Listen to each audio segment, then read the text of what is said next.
400 million miles from Earth exists a mini solar system of over 60 moons rotating around a powerful planet of gas.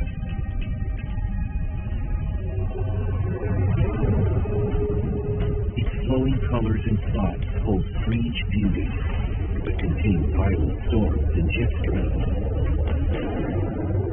Could this big, bright ball of weather have been the Star of Bethlehem? Could one of its moons harbor life beneath its icy crust? We expect that branches of life will exist on Europa, just simply because water is the key feature. I want to go ice fishing on Europa. Cut a hole, put it submersible, look around, see if anything swims up to the camera lens and lifts the camera. That's what I want to do. And does our own planet owe its survival to this massive cosmic magnet? Jupiter, the giant planet. 八字算命术，雅称八字命理，是基于生辰八字推算的一门占卜术。向大家推荐一位研究八字命理21年的道长，擅长八字算命、居家风水布局、灵符法师。道长微信20882988。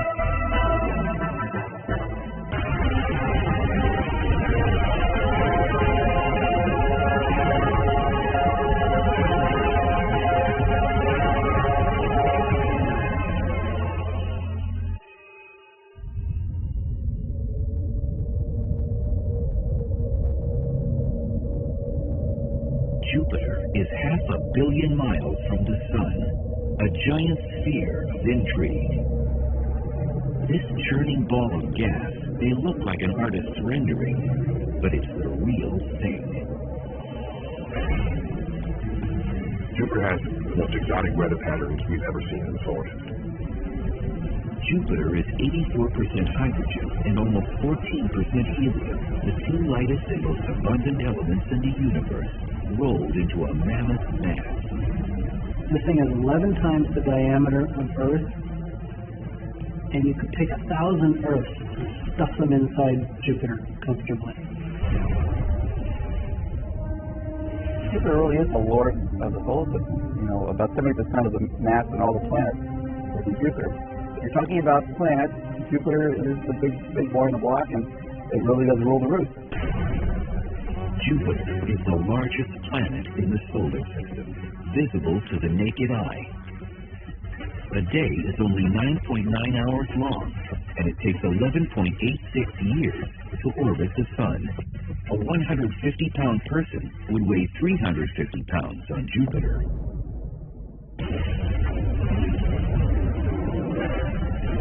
There are thunderclouds made of ammonia, sulfur, and water.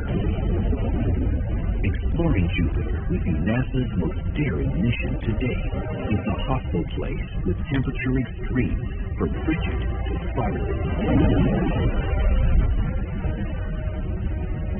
Its electromagnetic radiation is intense. It could kill a traveler to the planet in an instant. We would need heavy lead protection, and that's very difficult to lift off the ground.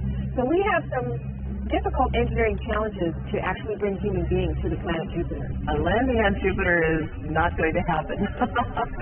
Jupiter itself is a very gassy planet. It's made of gas, so you would not have a solid surface on which to land and walk around.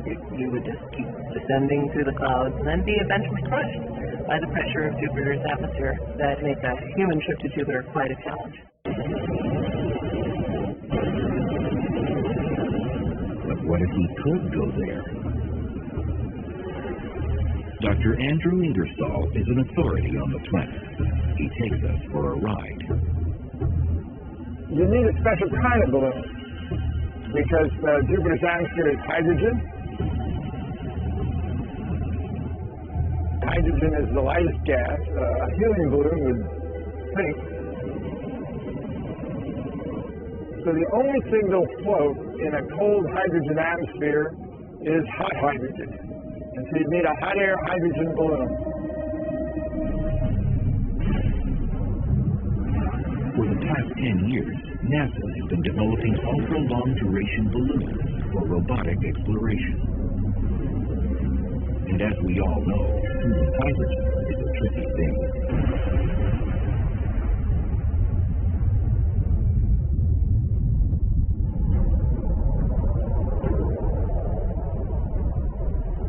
But just how this behemoth was born is a puzzle.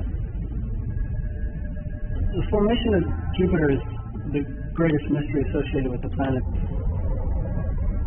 Some believe Jupiter may have been a failed star. Like the Sun, it had the right ingredients, hydrogen and helium, but not enough mass to create the internal pressure and temperature necessary to have nuclear fusion. So it became a planet instead. The thought is that there was this cloud in the galaxy that had the same composition as the Sun. And it collapsed under its own gravity, and some stuff was left behind, and that stuff became the planet. And the majority of that stuff became Jupiter, and the rest of it, of course, went into the Sun, and then there were a couple of little tiny leftovers like Earth. Jupiter's spinning gases attracted like elements, and over time grew bigger and bigger in the process. Almost like an oyster, creating layers around a grain of sand to make a pearl. What gases and solids Jupiter didn't ingest, it spat out into space. So Jupiter is like your big brother in the schoolyard, protecting you from bullies that might wreak havoc on your existence.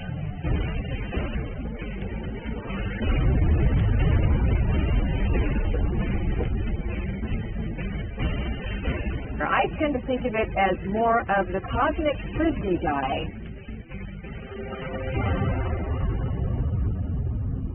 It's grabbing things out of space, and it's also tossing them back out. It ends up keeping those objects from the inner solar system where Earth and Mars and Venus are. Like cleaning some of the debris up, kicking some of it out, shooting some of it into the Sun, where it'd be lost forever. Jupiter cleaned out a path that the other planets could exist in some sort of peace. So dominant is this frisbee phenomenon, Earth may owe its very existence to Jupiter.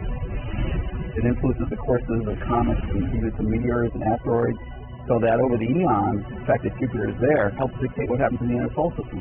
So really, the presence of Jupiter may be one reason why we have life on Earth and habitability and be able to have the Earth a nice environment instead of getting pummeled by so many comets. There is no greater proof of Jupiter's power play than what happened during a 7-day period in July of 1994.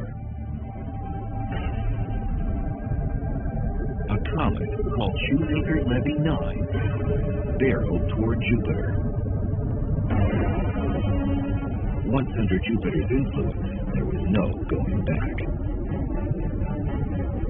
A missile was on a crash course with a ball of gas.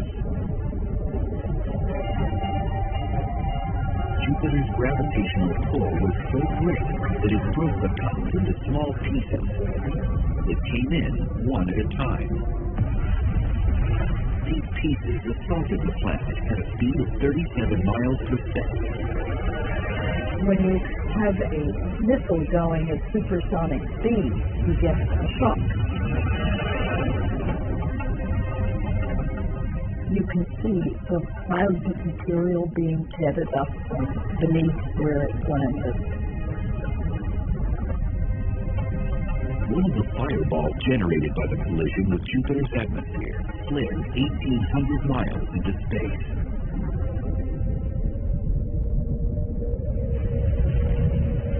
Had Earth been in the projectile site, the effects of such a smash-up would have been catastrophic, to say the least.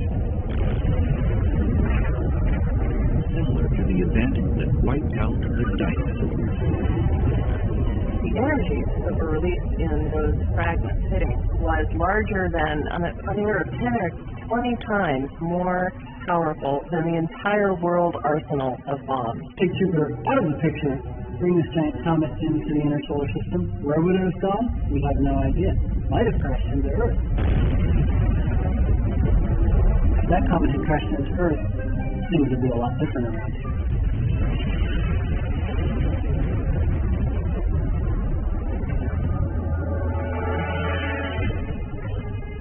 experts believe that comet strikes on Jupiter may be 8,000 times more frequent than those on Earth, thanks to the Frisbee effect. They cut both ways because Jupiter has no value system. When it sees an errant comet, it may attract it and swallow it up. But where it flings it is anyone's guess. And so errant comets can be flung in towards the Earth, they can be flung into the Sun, and they can be flung out of the solar system. There's a reason the planet rejects some of the space junk heading its way.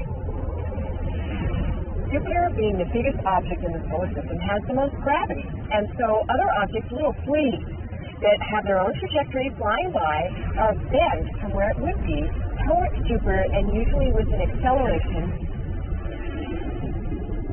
And that acceleration can cause it sometimes to just be ejected completely. No earthly Frisbee thrower can match Jupiter's flinging force.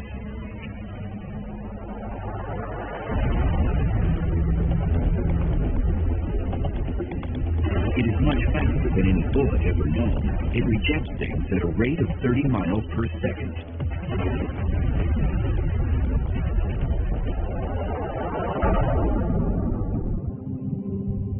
Jupiter's wonders are hard to fathom. They've captivated man for centuries. Prehistoric humans realized that it was moving among the stars, and it was one of the planets that they appreciated. Jupiter was the king of the gods, Roman mythology. And there may be a biblical reference to Jupiter. Ever since I was like 5 years old, I remember people, that was the star of Bethlehem.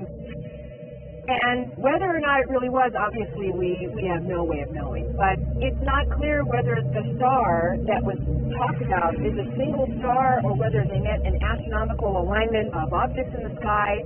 We don't really know. It's known as conjunction in scientific terms. According to researchers, Jupiter and Venus did appear as one large star-like object in August 3 BC. It would have been visible in the eastern night sky.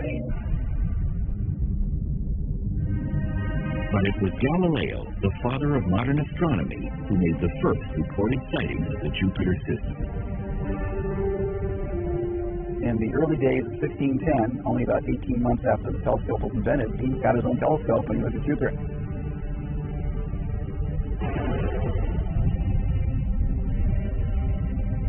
In 1665, Jupiter's most fascinating feature was discovered.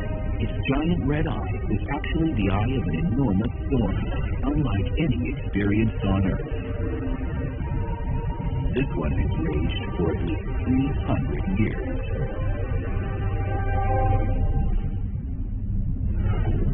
This weather disturbance is a meteorologist's dream. Jupiter's great red spot is truly huge. You could take Earth and lay it out and it wouldn't even really cover the spot. The storm is the hugest storm in the solar system. Just to give you a feeling about it, it's about 12,000 miles. And the Earth is only 8,000 miles wide. And the winds blow quite fast around the edge, but it's calm in the center. It's not like a hurricane, which has an eye and very fast, turbulent winds in the center. The red spot's rather calm. If you were in a balloon, it might be a pleasant ride, as long as you avoided the small-scale stuff like the thunderstorms and the turbulent places. Even though you're going very fast, it might be quite calm. Fast as in 350 miles an hour. The fastest wind ever recorded here on Earth was 231 miles an hour. But is it an Earth-like storm? It's a giant collection of clouds roiling around, lightning going on. So we can only model and imagine what kind of precipitation, but condensation in the form of condensed vapor of various gases. This famous red spot is a high-pressure system that can take 10 days to complete a rotation. It's really a backwards hurricane. It's called an anti-cyclone. That's the main force. So it goes backwards from the direction of a typical hurricane.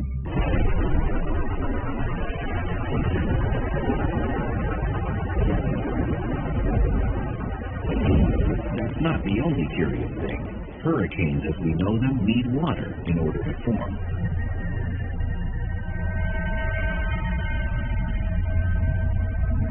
There's no water engine in the red spot.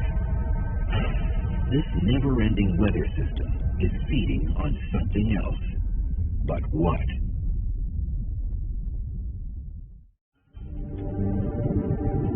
Jupiter's Great Red Spot is something like a non-stop hurricane.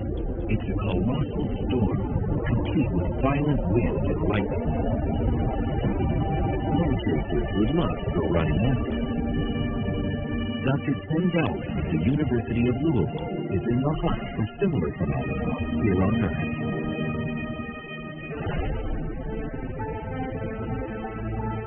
The red spot is, think of it as a huge extra lens or edge shape of mass. It's an enormous thing. It sort of quiets down the fluid, presses it down into the hotter interior so you don't get thunderstorms.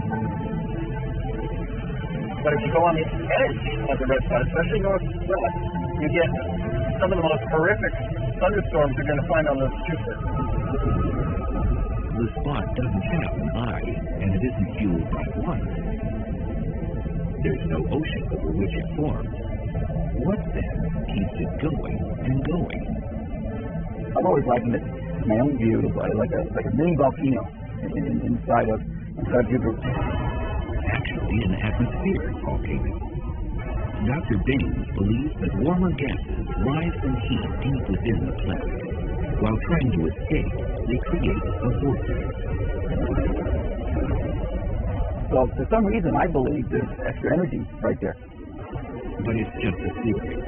Science is left without answers to that question and others.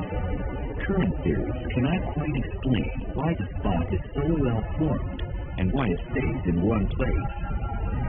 The plot thickens over the years as scientists learn even more. It became a deeper mystery because instead of everything just sort of smoothly going around the red spot, we saw this turbulence. There were smaller scale structures that would come and go every day. And it was chaotic and turbulent, and yet the red spot just steamed and sailed on. Jupiter's storms aren't limited to the Great Red Spot. Clouds are 3 layers thick, hover and cover the planet. If you were inside the atmosphere of Jupiter, you would hear very loud thunder. In fact, the thunder actually travels 4 times faster on Jupiter than it does on Earth. It's about 3,000 miles an hour. So rain falls twice as fast on Jupiter. The charge separation that pulls the positive charge to the top of the cloud, the negative charge to the bottom of the cloud, is twice as efficient on Jupiter for that reason alone, because the rain is falling so much faster. Towers of cumulus convection that you see on Jupiter are 3 times taller. They go up 30 miles, whereas on Earth they go up 6 or 7 miles.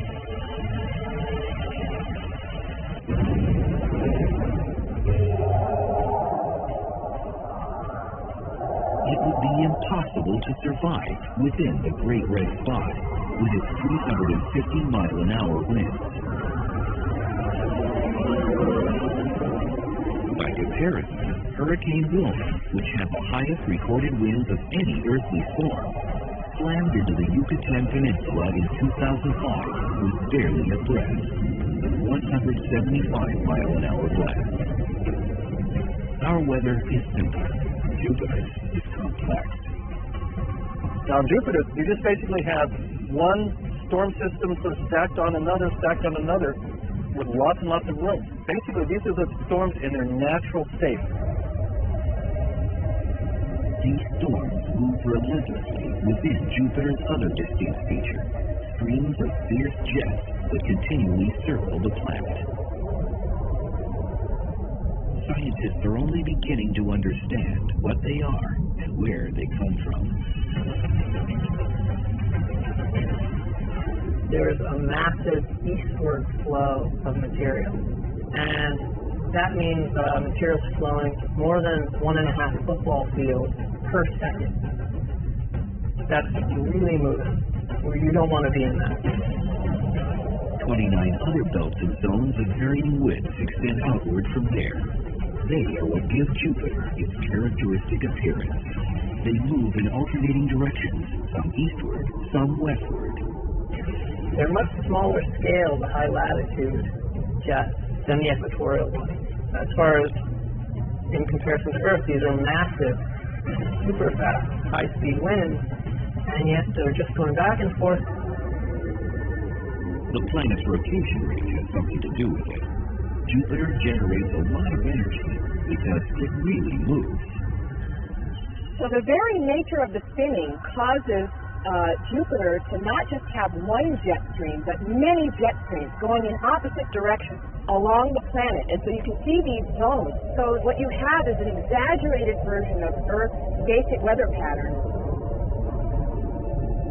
The spectacular swirls are created in surface clouds where the zones meet. It's believed that the energy ultimately powering this belt phenomenon comes from intense heat deep within.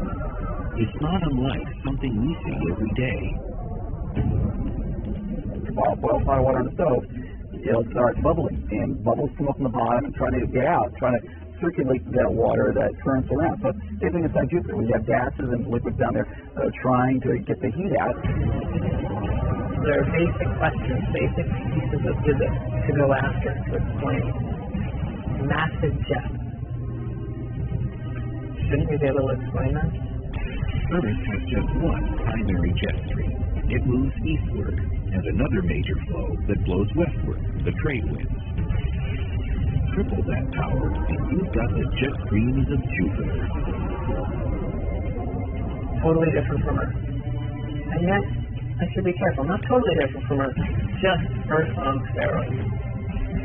And you ask yourself, wow, if I understood what's going on Jupiter, Earth would be just a piece of cake.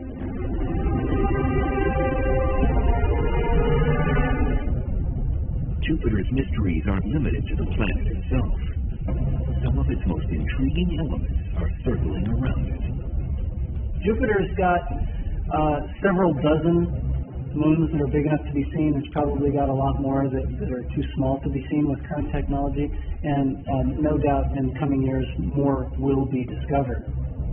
Some of the moons are almost the size of some planets. So really, Jupiter is its own little solar system. Thanks to its incredible gravitational pull, it sucked in asteroids along with other space debris. For the most part, there is order, but there are some erratic moons in orbit around Jupiter. It's managed chaos. You can imagine a bunch of runners in a track and their lanes that each runner stays in. They won't collide. It's kind of how celestial mechanics.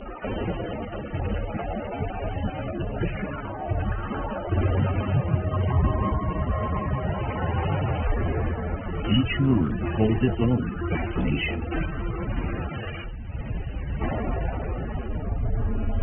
4 of Jupiter's prominent moons were discovered by Galileo.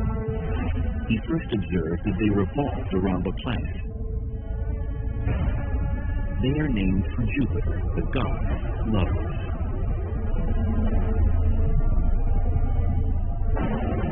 The first major moon you come to is Io, which is this very active place. So with lots of volcanoes almost all the time going on. Shooting out magma 200 miles into space. Io is a wonder, pockmarked with over 100 volcanoes, some the size of California, which seem to turn themselves on and off.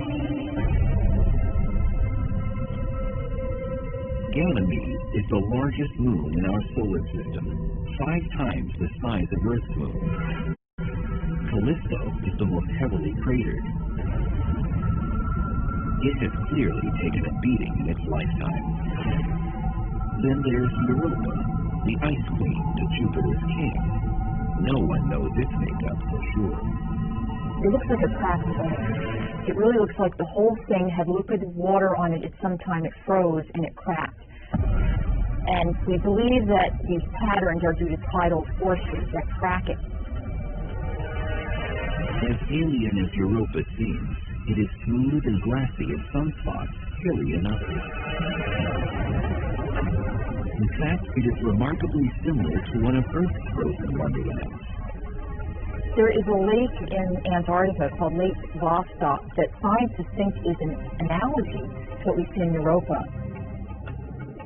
Antarctica has a huge thick ice crust, and underneath there is this liquid lake, and we think that this may be very similar to the water ice underneath the surface that we see on Europa. You go down through that crust, get to the ice, and enough you'll get liquid water. And we are very convinced that there's liquid water down there. It's the only place that we know of besides the Earth which has liquid water in large bodies that have been there, we believe, for more than 1 million to 2 million years. And where there's water, could there be life?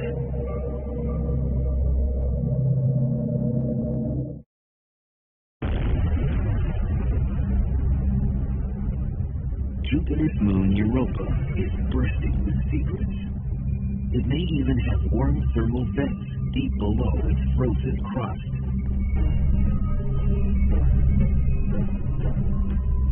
In fact, an immense ocean, the bigger than the Pacific Ocean, worth of liquid water down there that's just sitting there for things to happen to.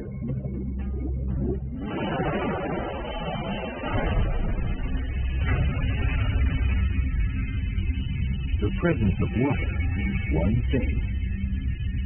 We may not be alone. I want to go ice fishing on Europa. Cut a hole, put a submersible, look around, see if anything swims up to the camera and licks the camera. That's what I want to do.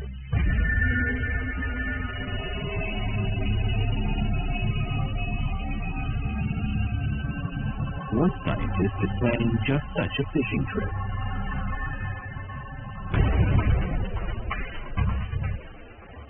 At this outdoor lab in Austin, Texas, hopes are hanging on a little robot. This is designed for exploration in unknown territory, completely unknown territory, and the search for biological life. It's a deep phreatic thermal explorer, or DEPX for short. Its proving ground right now is a local quarry. And there are big plans for its future. If everything went according to plan, you would launch around 2016. It would be at Europa by 2018, and by 2019, for certain, we know whether there's life on Earth. That's the game. DEPX is the brainchild of engineer Bill Stone. He and a team of scientists have staked their reputations on it. They've spent 6 years developing the concept and building the prototype. It's part of an ambitious project that will see it carried into space, then through 6 miles of ice, and into Europa's ocean.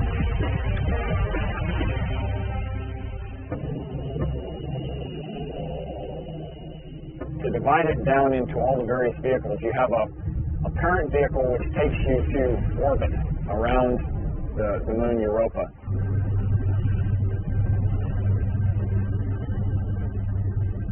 There will be a lander. It'll land on the ice. Then there's a second stage of the lander which melts its way through 3 to 5 kilometers of ice cap, and then at that point you kick out the third stage.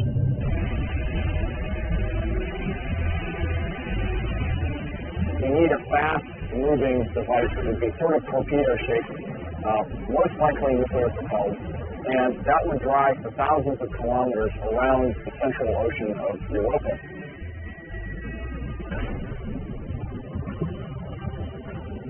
Is that really feasible? NASA thinks so. The space agency is on board with money and its blessing, an investment in the search for life.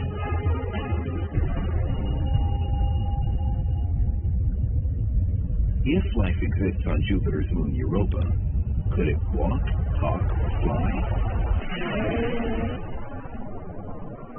It would be little viruses or, maybe at best bacteria. We would expect only to see primitive life forms. But they might be similar to things that we see on the Earth, but we just don't know. Scientists are encouraged by the discovery of strange and hardy life forms found in the most inhospitable places on Earth. Tube worms, for example, survive and thrive in total darkness. Extreme pressure is the problem. The creatures were discovered in 1977, several miles below the surface of the Galapagos Rift. They exist in water near superheated thermal vents. It's believed that these very conditions, darkness, high pressure, and hydrothermal vents, are present on Europa. You could have hydrothermal vents kicking up warmth and nutrients down near the core of Europa, and that organisms would have fed off of that material just like they might have in the early Earth. And while two worms might not be lurking beneath Europa's icy shell, something else could be.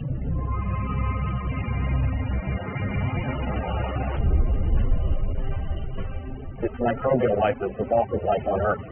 We expect that branches of that type of life will exist on Europa, just simply because water is the key feature. Finding it consumes scientist Bill Sloan.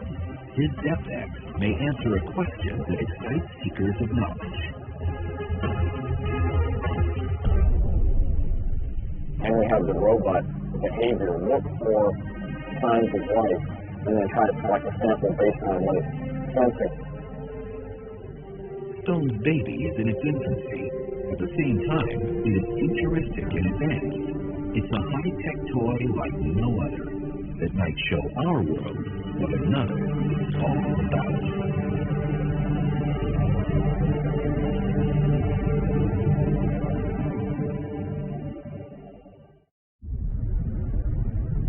Our first contact with extraterrestrial life may be on Jupiter's moon, Europa.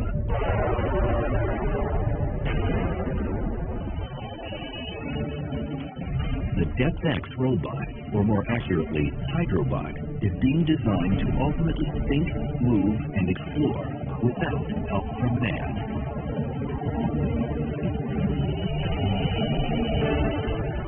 And that is all to be done by the robot itself. We're not going to be guiding it to do that.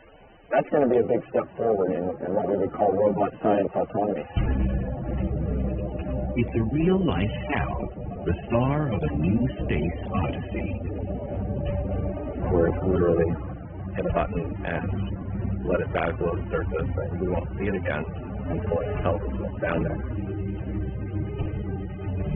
DepthX will be able to extract and analyze samples on its own as it navigates the ocean. This little tube you see down here is filling water samples and store them in 1 liter bags. We have 5 of them on board. But before it does that, it actually powers through a series of micro pumps over here on the left and brings it into an onboard microscope. And that microscope will take images of what's in the water down to about 5 microns. So we can see most of the typical types of microbial life from 5 to 200 microns on screen. The robot will use that to discriminate, to determine if there's life, and then grab a sample. DepthX and its systems must be made smaller to work in space. And it still must pass trials under ice floes. We are testing this in Antarctica to make sure it all works totally under ice. The question of life on Europa is probably the big, unknown, because that would change our whole view of the universe, basically. I mean, if this little moon sitting out there in the powerful environment of Jupiter can have life form on it, that means that probably tells us that life is almost everywhere. The science is there. I mean, I think searching for life is one of the most compelling things that we can do as not only scientists but as a race, as human beings. It's a giant leap, and not just for mankind. No, for robot kind.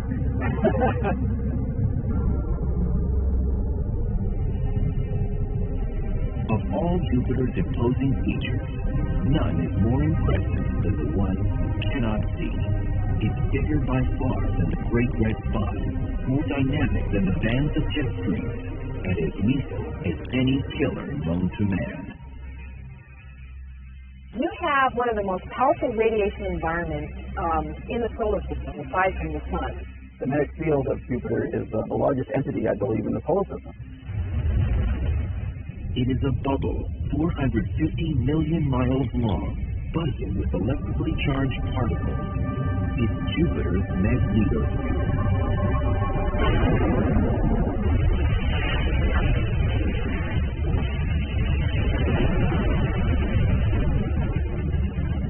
The sun's sitting here, putting out the solar wind. And the solar wind is charged particles of protons and electrons. These particles flow along at 1 million miles an hour. And Jupiter basically captures these protons and electrons, all these charged particles of electrical current, and it has it then in space circling around Jupiter. No word in the English language accurately conveys the enormity of this phenomenon. The magnetosphere of Jupiter is the biggest object in the solar system. It's a lot bigger than the Sun.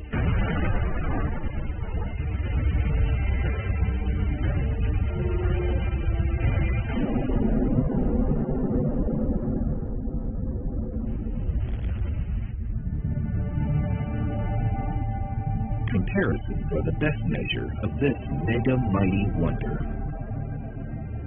If it were visible in the night sky, it would be many, many times bigger than the moon.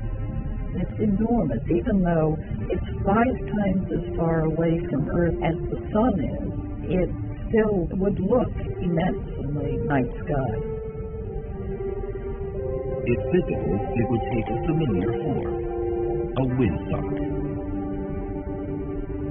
There's a rounded section facing away from the planet in one direction, with a tail flowing out the other. This windsock reaches the outer orbit of Saturn. Power plant Jupiter generates up to 10 billion amps of electrical current. The planet and the solar system can conduct electricity all the way through and around it.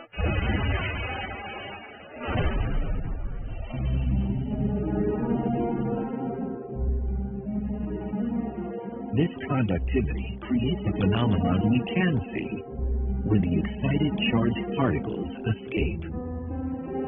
Jupiter has auroras because when those particles leak in and crash into the upper atmosphere, it glows. And just as Earth has auroras.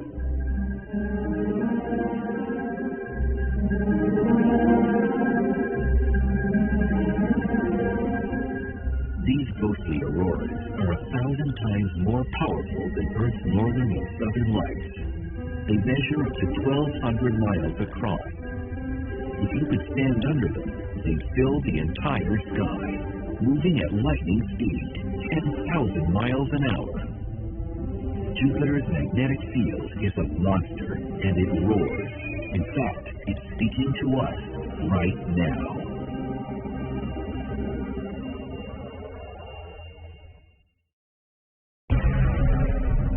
Jupiter,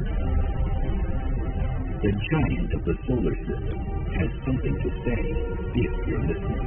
We can hear what we call lion roars because it has this roaring sound. We can hear whistler mode.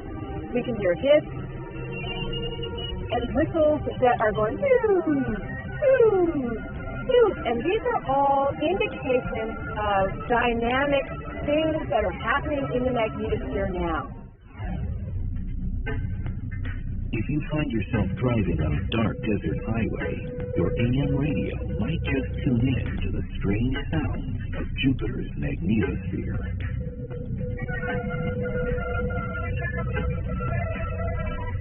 The bursts are as short as a few seconds and as long as a couple of minutes. They come and go every hour or two. Most of it sounds like static, but every once in a while you pick out something that sounds like a rising tone or a falling tone.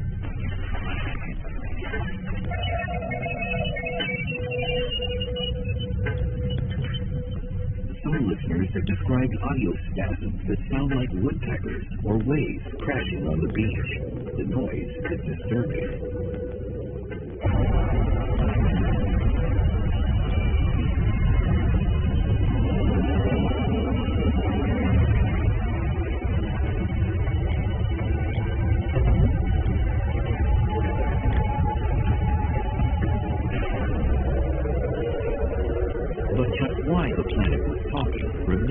mystery until Voyager 2 passed through the outer magnetosphere in 1979.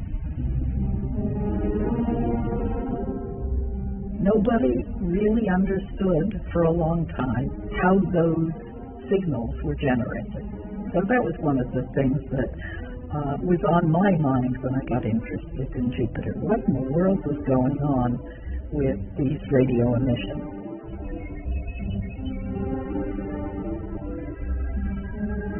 It is one of the few secrets finally surrendered by Jupiter.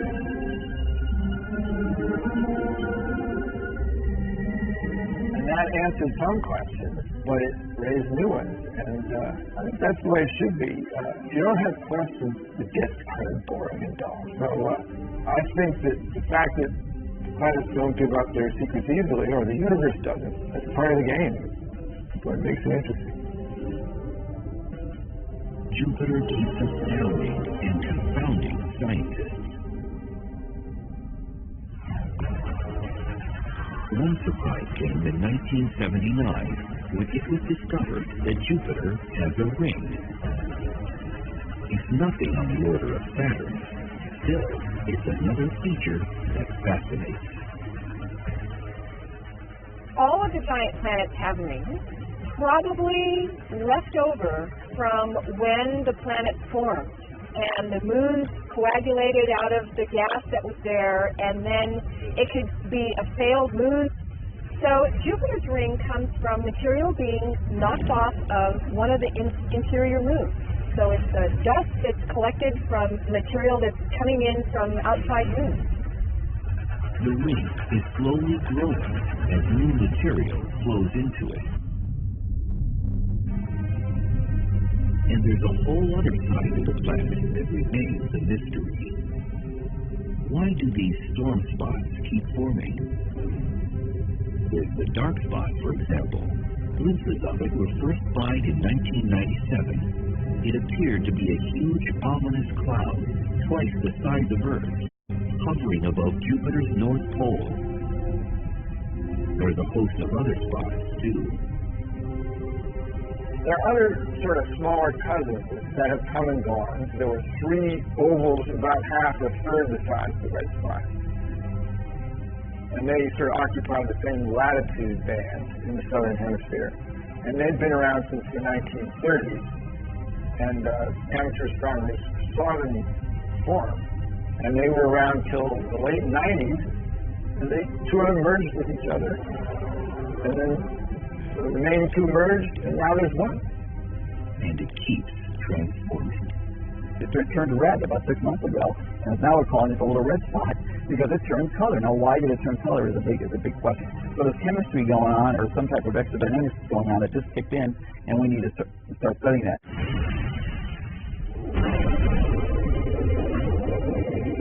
Jupiter is a hostile, restless planet.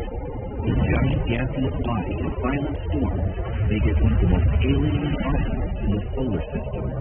Even though it is 500 million miles from us, we may have more in common with our cousin planet than we think. I think the lesson to learn from Jupiter here is whatever's going on in our climate and our weather patterns here on Earth, Jupiter has more. Earth is not an island. And there are better examples of what's going on Earth than even Earth itself. For scientists, Jupiter is the king of many questions concerning our solar system and could possibly hold the answers.